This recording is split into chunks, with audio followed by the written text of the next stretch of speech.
Step through the double doors of any old working men's club, and the smell hit you before you'd hung your coat up. Stale mild, cigarette smoke, and something warm bubbling away behind the bar.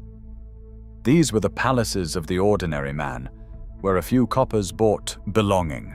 What they served built entire evenings, entire friendships, entire lives. Today's polished gastropubs would recoil at half of it. We're counting down 25 things every old British working men's club served that no modern pub would dare put in front of you. Let's begin with number 25. Number 25. Pickled eggs. That great cloudy jar sat on the bar like an exhibit. A dozen hard-boiled eggs bobbing in malt vinegar gone slightly brown with age. For tuppence, the steward would fish one out with a pair of tongs that had seen better decades, drop it onto a scrap of paper, and slide it across. Men ate them whole in 2 savage bites, chased with a mouthful of bitter. Some clubs sat them beside pickled onions the size of golf balls and gherkins that could clear a room. Nobody knew how long any single egg had been in there, and nobody dared ask. Oral histories from the clubs recall the dare of the old one at the bottom, the eye-watering vinegar, and the way the jar never seemed to empty. Modern pubs, terrified of food hygiene inspectors and litigation, wouldn't leave protein swimming in an open jar for a week if their license depended on it. Number 24. Pork scratchings. Not the neat, uniform crisps you get in a foil bag today, but proper scratchings. Great knuckled shards of fried pigskin, some with the bristles still clinging on, dusted white with enough salt to season a road in winter. They came in from the brewery in cardboard boxes and lived in a wicker basket behind the pumps. A bag cost a few pennies and was less a snack than a test of dental fortitude. Grandfathers with plates and pins in their jaws still crunched through them, savoring the fat that coated the roof of the mouth. Diaries and club memories recall the salt thirst they created, conveniently selling another pint in the process. A canny bit of business, that. Today's gastropub sells a genteel, hand-cooked version at 4 times the price, but it would never dare serve the hairy, cartilage-flecked originals that built the trade. Number 23. Smith's Crisps with the little blue salt bag. Long before ready salted came seasoned in the packet, a bag of Smith's arrived plain, with a twist of blue grease-proof paper buried somewhere inside holding the salt.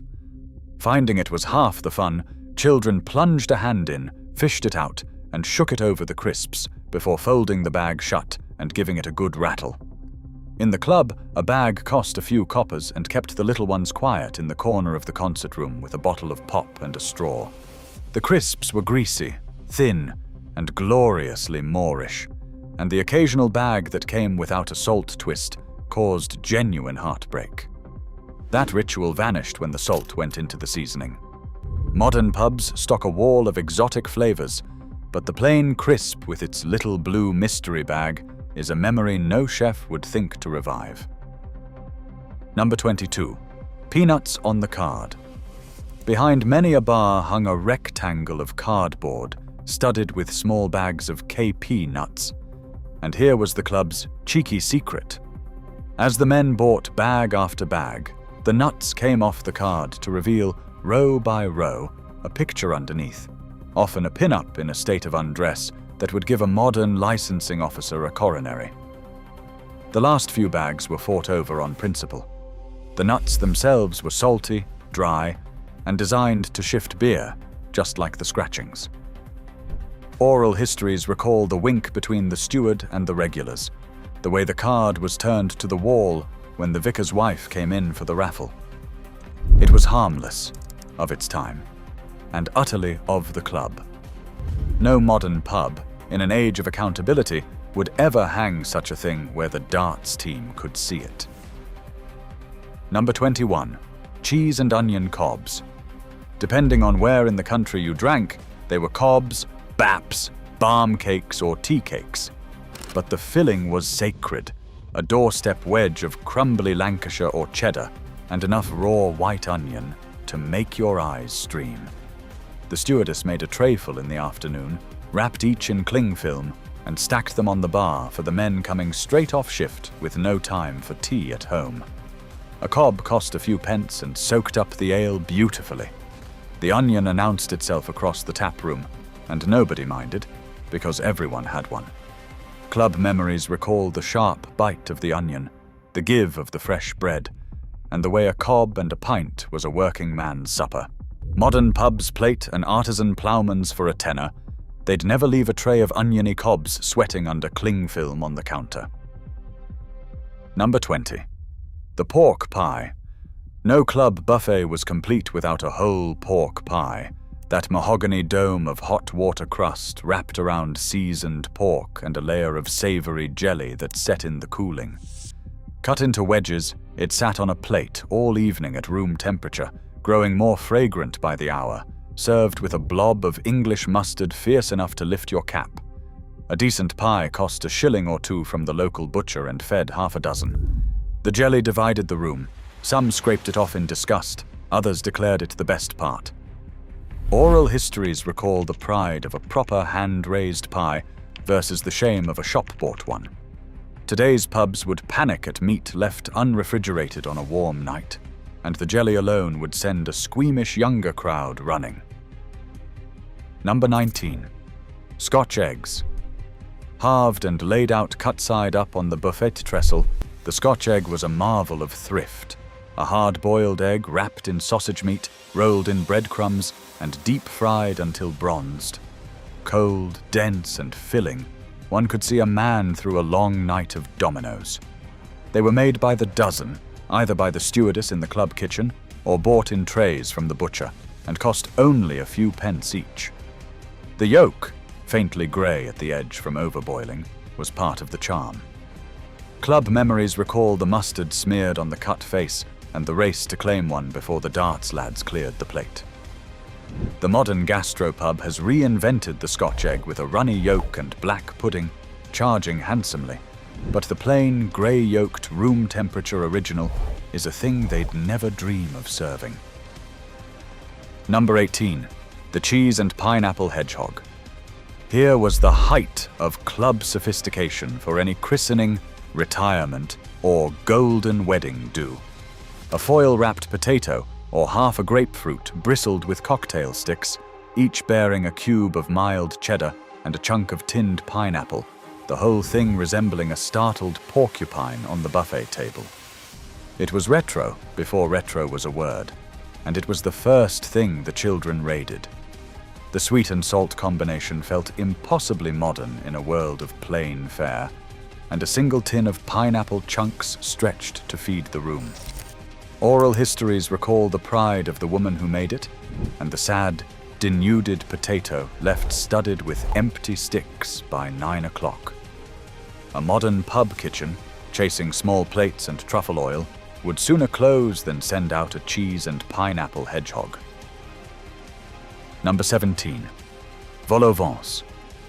If the hedgehog was the star, the vol au vent was its glamorous cousin, little cups of puff pastry filled with prawns in pink sauce, or chicken and mushroom in a claggy bechamel, laid out in neat rows that collapsed into soggy ruin as the evening wore on. They spoke of aspiration, of a family that had watched a cookery program and wanted to put on a proper spread. A packet of frozen cases and a tin of soup made 24 for pennies.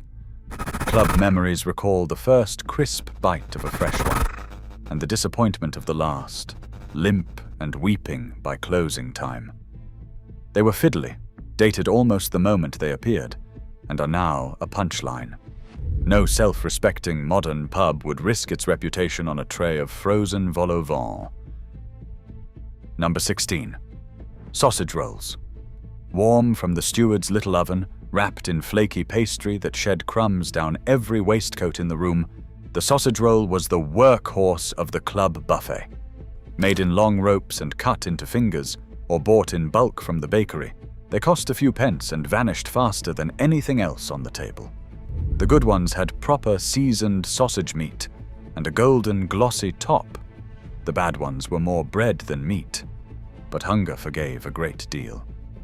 Oral histories recall the ritual of the buffet being opened at 9:30, the surge toward the trestle, and the sausage roll as the first casualty. Today's chains sell them by the million, but the homemade club version, greasy and generous and shared off a paper plate, belongs to another Britain entirely. Number 15. Cockles, whelks, and mussels. On a Saturday night, the seafood man came round with his tray, moving table to table through the smoke like a phantom of the sea, and for a few coppers you had a saucer of cockles or whelks doused in vinegar and a fierce shake of white pepper.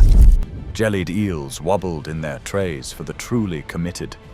It was a taste of the coast in a landlocked mining town, a rare treat that spoke of day trips to Blackpool or Southend. Club memories recall the little wooden fork, the sharp vinegar tang, and the dare of a whelk swallowed whole. The trade faded as the roving seafood sellers disappeared and tastes turned squeamish.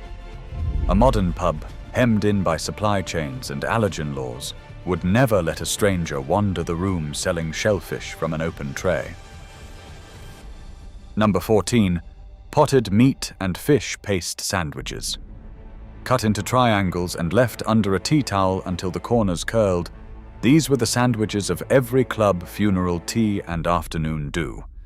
Shipham's potted meat or salmon paste, spread thin on white bread with the crusts on, made a spread that stretched a shilling across 30 mourners.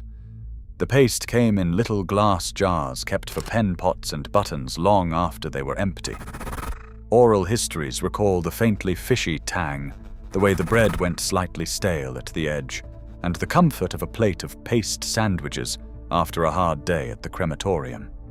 It was food for occasions, cheap and dignified, and quietly sad. Modern pubs, with their sourdough and their charcuterie boards, would never plate a curling salmon paste triangle, though a whole generation was raised on them. Number 13. Brawn and haslet. These were the butcher's cold cuts that anchored a proper club spread. Brawn, a wobbling terran of meat set in its own jelly from a boiled pig's head, and haslet, a loaf of seasoned pork offal and breadcrumbs sliced thin. Both cost pennies a quarter and were eaten cold with mustard, pickle, and a slice of bread and butter. They were the taste of thrift, of a Britain where a pig gave up everything and nothing was thrown away. Club memories recall the older men savoring a slice while the young ones edged away, and the quiet pride of a well-set brawn. As independent butchers closed and appetites turned from offal, both dishes retreated to a handful of specialist counters. No gastropub today would serve a trembling slice of brawn, whatever the menu called it. Number 12. Pig's trotters. For the truly old-school regular, a boiled pig's trotter was a Saturday night delicacy, served cold behind the bar or brought in wrapped in paper, gnawed clean while the turn warmed up on the stage. Bought for coppers at the butcher, simmered for hours until the meat slid off the bone in gelatinous ribbons. The trotter was food for men who remembered real hunger and wasted nothing. Oral histories recall the sticky fingers, the sucking of the bones, and the knowing nods between those who relished them. It was messy, unapologetic, and utterly working class. The skill and the stomach for it faded together as the generation that grew up on trotters passed on. A modern pub, plating its pork belly with an apple gel, would never hand a customer a cold trotter and a napkin. Number 11. Tripe and onions. Few things divided the club table like tripe, pale, honeycombed slabs of cow's stomach, simmered slow in milk and onions until tender, served in a thin white liquor with a shake of salt and pepper. In the industrial north, it was a badge of belonging, sold from tripe shops by the yard and carried into the club for supper. Its faint, unmistakable smell clung to coats and conversation. Oral histories recall the true believers spooning it up with relish while everyone else recoiled, and the fierce local pride that kept the tripe shops going long past reason. As those shops shut one by one, the dish all but vanished. No modern pub would put a bowl of milky tripe in front of a paying customer today, though there are men alive who'd weep for a proper plate of it. Number 10. Prawn cocktail. Served in a stemmed sundae glass on a paper doily, prawns nestled on shredded iceberg under a coral blanket of Marie Rose sauce, dusted with paprika and finished with a lemon wedge and a lonely slice of brown bread and butter. This was the last word in club glamour. For a special do, nothing said sophistication like a prawn cocktail. The sauce was salad cream and ketchup whisked together, the prawns often the small pink tinned sort. But presentation was everything. Club memories recall the thrill of a starter, a course that felt borrowed from a hotel. It was the 70s on a plate. Modern pubs killed it with irony, and a real prawn cocktail in a sundae glass now reads as a joke. But for a working family, it once felt like dining out. Number 9. Chicken in a basket. When a club fitted a proper kitchen and got ambitious, the basket meal arrived, and nothing announced modernity like scampi or half a roast chicken served in a lined wicker basket with a fistful of chips and a fringe of lettuce nobody ate. It cost more than a normal supper, 5 or 6 shillings when it landed, and it turned an ordinary Friday into an occasion. The basket meant you'd arrived. Oral histories recall the novelty of eating with your fingers from a basket, the ketchup in a little pot, and the tartare sauce that felt impossibly continental. The basket meal was the club reaching for the stars. Today it survives only as kitsch, wheeled out for a themed night. A serious modern pub would never send out scampi in a basket and mean it. Number 8. Faggots and peas. These dark, savory balls of minced pork offal and herbs, wrapped in caul fat and baked in a rich onion gravy, were the very soul of a Midlands or Northern club supper. Served with mushy peas and a hunk of bread to mop the gravy, a plate of faggots cost pennies and filled a man to the brim. Mr. Brains made them famous in a frozen tray, but the club versions were often homemade, guarded by a stewardess who'd never share the recipe. Club memories recall the deep, offally richness, the way the gravy soaked everything, and the comfort of a proper hot supper mid-evening. As offal fell from favour and factory versions took over, the homemade faggot faded. A modern pub might do a nostalgic nod, but never the real thing, dark and rich and unashamedly of the innards. Number 7. Black peas. In Lancashire clubs especially, a bowl of black peas, the small dark maple peas soaked and simmered for hours until soft, appeared every Saturday and every bonfire night, served swimming in their own liquor with a generous splash of malt vinegar. For a few coppers you had a bowl of something warm, filling, and faintly medicinal, eaten with a spoon while the bingo numbers were called. They stained the bowl, the spoon, and occasionally the tablecloth a deep, inky brown. Oral histories recall the vinegar tang, the queue at the hatch on a cold night, and the way black peas meant winter and the club and belonging all at once. Outside the Northwest, almost nobody knows they exist. A modern pub, chasing a broad menu, would never simmer a vat of black peas for a Saturday crowd. Number 6. The Snowball. Now to the ladies' side of the bar, where the drinks were sweeter and served with a little ceremony. The Snowball was queen of them. Advocat, that thick yellow custard of a liqueur, topped up with fizzy lemonade, a squeeze of lime, and a maraschino cherry on a stick. It looked like liquid Christmas and tasted like a boozy trifle, and no festive do was complete without a tray of them going round. A Snowball cost a shilling or two and made a woman feel she'd treated herself. Club memories recall the froth on top, the cherry saved for last, and the way a Snowball was the acceptable drink for a lady who didn't really drink. Advocate has all but vanished from the modern bar, and no fashionable pub would mix you a Snowball without a smirk. Number 5. Baby Cham.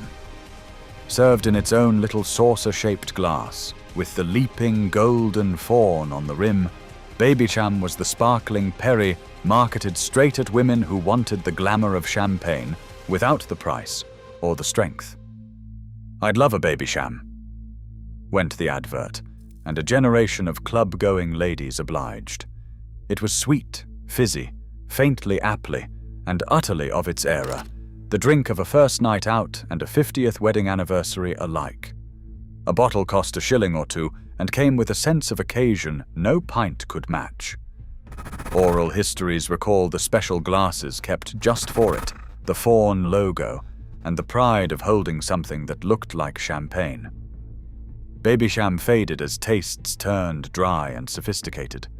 A modern pub might stock Prosecco by the crate, but a Baby Cham in its fawn glass is pure nostalgia now.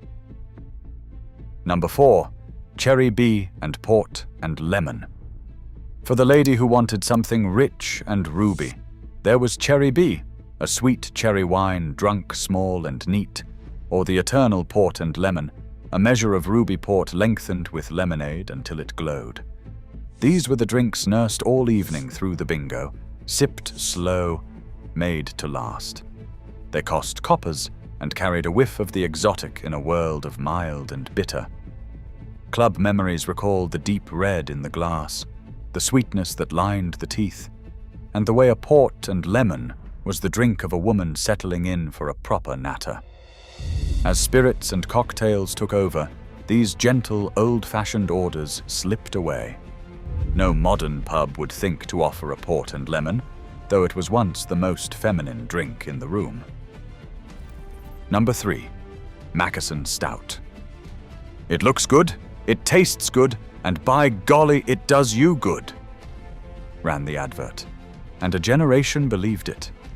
Mackeson was a milk stout, dark and sweet and low in strength, poured slow to build its creamy head, and it was pressed on new mothers, the elderly, and anyone looking peaky as a genuine tonic. Half a Mackeson was practically medicine, prescribed across the taproom with total conviction. It cost a few pence a bottle and was as much a fixture of the club as the dominoes. Oral histories recall grandmothers sipping a nightly Mackeson for the iron, and the sweet roasted taste that separated it from the bitters. Milk stout has nearly disappeared from the modern bar, drowned by lager and craft ale. Few pubs today could pour you a proper Mackeson if you begged. Number 2. The Pie and Peas Supper. On a Saturday night, midway through the turn, the hatch would open, and out came the pie and peas, a meat and potato pie, or a proper hand-raised one, drowned in a ladle of bright green mushy peas, served on a paper plate with a plastic fork, and, for the daring, a splash of mint sauce. For $1 or $2, it was the anchor of the whole evening, the meal that lined the stomach for the ale still to come. The queue snaked past the bar, the steam rose off the peas, and for a few minutes the concert room fell quiet, but for the scrape of forks. Club memories recall the fierce debate over whether the pie should sit on the peas or beside them, and the warmth of a hot supper shared with friends.